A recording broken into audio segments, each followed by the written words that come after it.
In this universe I'm going to talk about today, a lot of events that happen in real life happen a lot different in this universe. Like presidents that you may be familiar with in real life getting murked by actual Superman-centric type characters, and that's when everything falls into tyranny. They pretty much explain it here about how the universe works. Oh boy. You know, an opposite world where up is down, right is wrong, and there's opposite versions of the characters we love. The crime syndicate, you know. They literally have their own Mount Rushmore with Ultraman. Like, this junk gets crazy. The DC Comics continuity can be a little frustrating with all the retcons, reboots. You got the Ultraman from back in the day. You got this more in the modern centric era, post-crisis, after the events of Crisis on Infinite Earth's Ultraman. Then you got a couple of Ultramen in the multiverse, like a couple of them, that have actually become Superman vampire hybrids, kind of, sort of. Like, you see the old school version with the old school outfit. Do you see the more modern one? You know, you see how they did that there? See, in comics, the DC multiverse is kind of getting crazy. Like, there's literally more than one multiverse, and there's like some sort of omniverse. And thanks to these major multiversal type of events, I mean, don't quote me. DC keeps on changing their mind on what they want canon and not canon, but don't, you know, they apparently say all the past events are like canon, meaning post-crisis, New 52, Superman, and all of them the same, went through the same histories, so their power levels should be the same. You know, Ultraman is always a rival for Superman. You see what I'm saying? But in this Rebirth jump, you see how they explain it here? Like, yeah, it gets kind of crazy. Like, the Ultraman I'm about to talk about in 2 seconds literally doesn't have that many showings, but he should, by default, be similar to the past post-crisis Superman and all that stuff, because he's always matching Superman no matter what, really, honestly. It's like an alternate reality Superman. So, like, here's the thing. There's a multiverse map that tries to like organize all this stuff because it can get kind of wonky. And it actually gave the character I'm going over today his own designated universe of Earth 3. And you see Ultraman right here. Of course, you can see the lore of how this universe works. Earth 3, this is Rebirth New 52 type stuff. You guys already know what time it is. Yes, let's get into it. He has your standard Superman-centric abilities like heat vision. One could say blast power. You know, heat vision can be lethal when you're a murderer, like blast power, while just melting people with heat vision. Ultraman will do the same with super enhanced battle suits. He'll just melt and destroy. He can x-ray your body to see if there's a bomb in your skull. I mean, he's way above Earth, like on the moon right here, and he can see all the way down to Gotham. Like, he's literally peeping on Superwoman and Owlman doing freaky stuff. Like, bruh, give them some privacy. His super breath can make many hurricanes. Also has ice breath.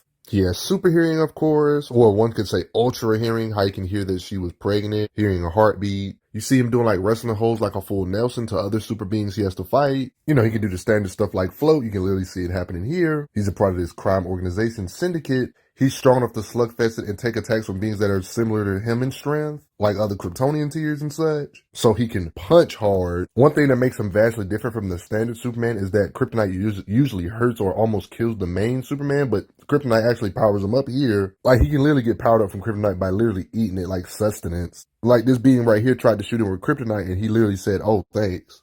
Sniffed it up to power him up. Like, if he's not powered by Kryptonite in a certain amount of time, he would actually shrivel up and look decrepit like an old man and get completely drained of power. Yeah, like, his universe is kind of dark. Like, his origin is very different from Superman we know and love. 25 years ago, another universe, another Krypton, implying that his origin is a lot different. Jor-El and Laura were literally mowing down everybody, wanting them to get out of the way. You see the survival of the fittest type attitude of this universe? Like, his dad was a savage. He said, "Kill them all, Laura. No one leaves Krypton." Like, this crazy. They'll only get in our son's way. Cal's rocket they was trying to get. Like, this is savage. They looking at their own baby and saying they can't stand the sight of them. Like, this universe version of Jor-El is crazy. And the main difference, they usually call the main Superman Kal-El, they call him Kal-Il. You see the little differences? And then when they're about to die, they talking about shut up and die, Laura. We're like, dang, man, this is what universe savage. So it's kind of like the same origin, but yeah, this world is like inverse and twisted about him getting sent to Earth. They talk about it here. The consumption of kryptonite will empower your cells. Avoid the Earth's sunlight when possible. Its solar energy will break down with kryptonite radioactivity flourishing within your cells. His origin was so bizarre that even as a baby, when he arrived on Earth, he literally pulled up to them and said, "You two will be my parents now." And he actually killed the Kents of this universe. Yeah, this Ultraman's a little different than the main Superman we're used to. Just like other universes, Ultraman has his own version of the Forges of Solitude, of course. Taking self-love to the next level, all these statues of himself. Ultraman. Let's get into it though. How strong is he? As strong as he is, his body can withstand just as much or more or similar, one could say. You can't hit him with like inanimate objects. It would just break on his skin. He can lift up humans with one arm and crush their hands with ease. Matter of fact, he can crush your hands with the camera around your hand to hurt you even further. We know he can lift several tons like lifting trucks, duh. So it's no wonder he can punch hard like punching through ice stuff. When it comes to ripping through steel, he has the raw power to just rip through it. Putting walls or stuff in his path won't slow him down. He'll just rip through it with his bare hands. You see these big creatures like this, for example. We know he can punch and damage stuff like this, obviously. There's plenty of occasions of him punching hard. You're going to see throughout this video. He can do the classic powerhouse thing where he's smacking his hands together, making a shockwave. DC got their own version of a Sandman looking being.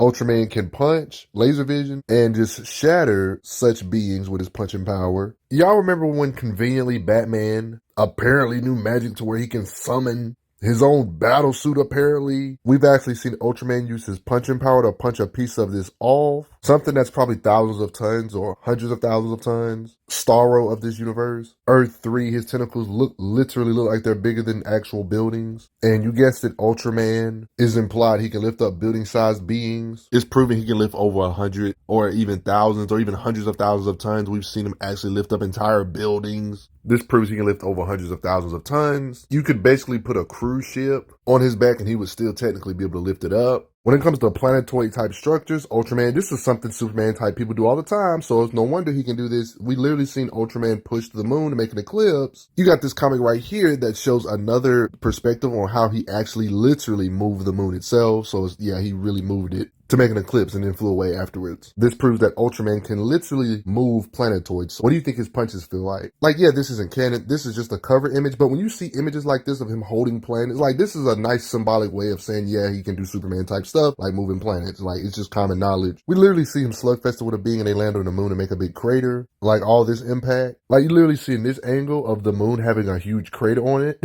from their fight. Honestly, moving moons and stuff with super strength is like an oversimplification. There's clear writing intent about how hard he can hit, that he can lift more than that or punch harder than that level of force. This Superman is amped up more than ever before. You see the way he looks, and we've seen Ultraman hit this Superman away, implying, yeah, he's in, yeah, I'm not going to say he's as strong as him powered up right here though, but like base Superman, he should be similar to standard Superman centric stuff, right? So doing this, lifting wise, or having the punching power to move small planetoids like the moon with his punches would make sense. Tremble the moon with his punches. I would even say this is disrespectful. Since we know Superman can move planets like the Earth, I don't see no reason why his punches couldn't shake or tremble the Earth or devastate it. You know, that's just how Kryptonians are in DC. I mean, this is the same Superman that can literally destroy a planet by flying off of it, even when he's heavily suppressed. Due to the history of DC powerhouses destroying planets, it would be weird if Ultraman couldn't destroy the Earth with simple punches, honestly. This is like one of those no-duh moments. Like, you see him fighting an alternate reality Superman, taking him, literally murdering him type of stuff. I mean, for Pete's sake, they stated the crime syndicate, his organization he's a part of and leads, crushed 3 Justice Leagues,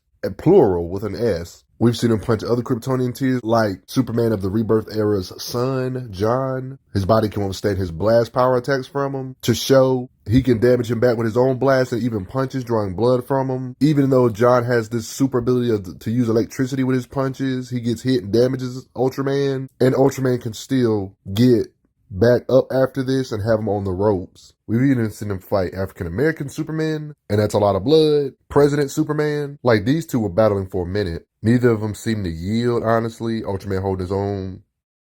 Slugfesting with Superman here, you know. Come on, guys, it's a pattern. Superman here. And really ain't trying to sound like a broken record, handling other Kryptonians' ears. I mean, you gotta remember some of the other beings that Ultraman has fought, like Black Adam being able to move planetoids like the moon. And we see Ultraman do this to Black Adam, damaging Black Adam. Black Adam is a guy with the power of multiple deities, breaking this same being's jaw, the same being that can also move planetoid-sized structures like the moon. So it's obvious his punches are hard, and he can withstand punches from beings that can move planetoids too. Black Adam is also somebody that's Superman-centric, so all this stuff does make sense. Even when beings this powerful try to rip the arms off of Ultraman, they have some issues doing such. In this particular situation where his mind wasn't right, he fought other super beings from his universe like Superwoman, and they went at it, going blow for quite a bit, in a decent type slugfest, making craters and crap, until they got the mind control off and they wasn't under the influence no more.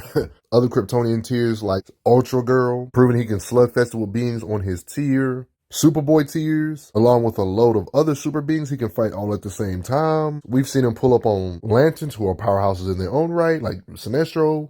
You thought this planet busting stuff was impressive? There's implications that Ultraman's way above planet shattering levels when it comes to punching power and the beings he has to fight. Because there's these cosmic beings. Let me break it down real quick. Okay, so yeah, the sixth dimension is the final realm. It exists beyond imagination, beyond understanding, a place where everything falls away except the truths you were never meant to see. These are cosmic beings that exist on the highest plane of existence. You're probably wondering what this got to do with Ultraman. Stay with me real quick. I've already showed this in this video, but you remember the map of the multiverse. You know this DC multiverse map us readers see? Tell me why there's beings that are so top tier in DC that they can see this map how the way we see it, even though they're fictional and we're real people. Cosmic beings like this literally explain it like this. Like these cosmic beings like the Monitor, the Anti-Monitor, Perpetua, like these cosmic beings, they're higher dimensional beings, and they hold that map of the multiverse like how we see it. Like beings like Mixie. Like I'm not going to sit here and act like Ultraman's up there with these beings, of course, like they're cosmic beings. Their power varies. Like Antimonitor, for example, is one of them beings that his power varies. Him along with other cosmic beings that are top tier too. This being the Anti-Monitor Mobius, we've actually seen Ultraman punch and draw blood from. Like that's a lot of blood, guys. Like, yo, this is not just a little small amount. Like it's one of those situations where he's definitely not on his level though, but this is implying he's way above planet shattering level considering how cosmic these beings are. Like, I want you guys to get it. Like, look at this piece of paper right here, for example, right? You know how writers make fictional characters in fictional universes, right?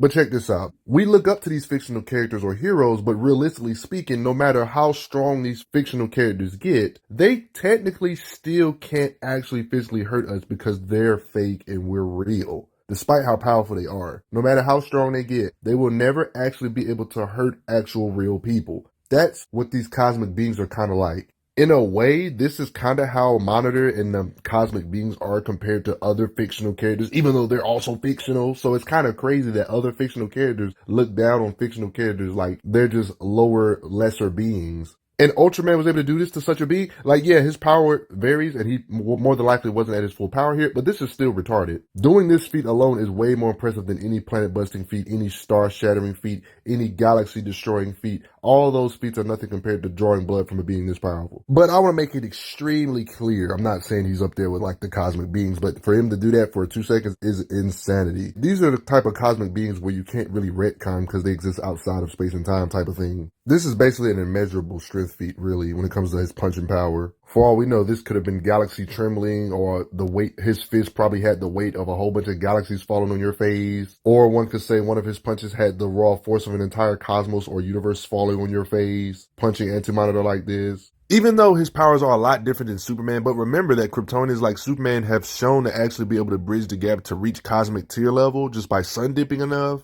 Obviously, this can't apply for Ultraman because he doesn't get his power from the sun, but maybe, Kryptonite amp? Because, you know, Ultraman gets powered up by Kryptonite? Like, what if Ultraman did what Superman did, but in the opposite? Like, you know how Superman got amped up by a whole bunch of suns, this higher dimensional being, the World Forger, this cosmic type being, Superman, was able to power himself up so much to the point where he actually could knock out the World Forger, apparently, a higher dimensional being. Craziness.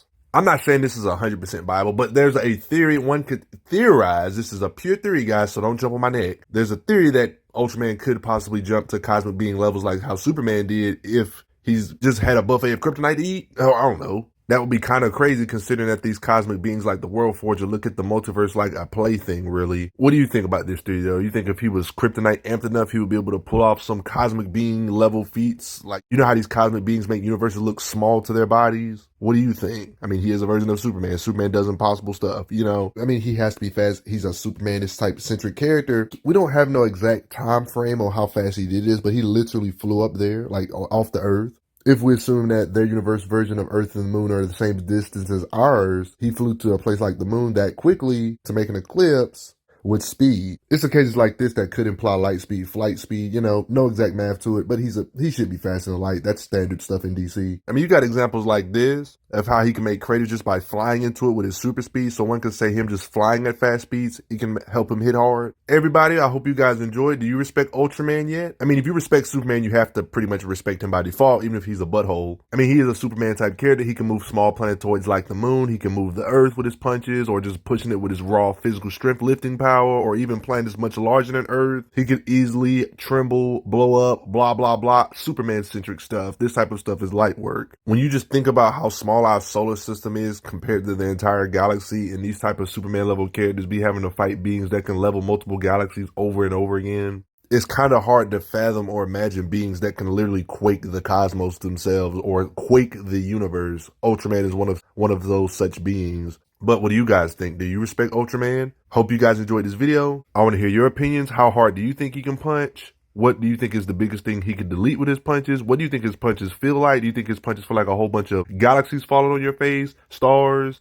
Do you think his punches feel like a universe falling on your face? I want to hear all your thoughts below. But before I get going, everybody, gotta give a quick thanks to the donators. It helps out a lot. Ultraman is crazy.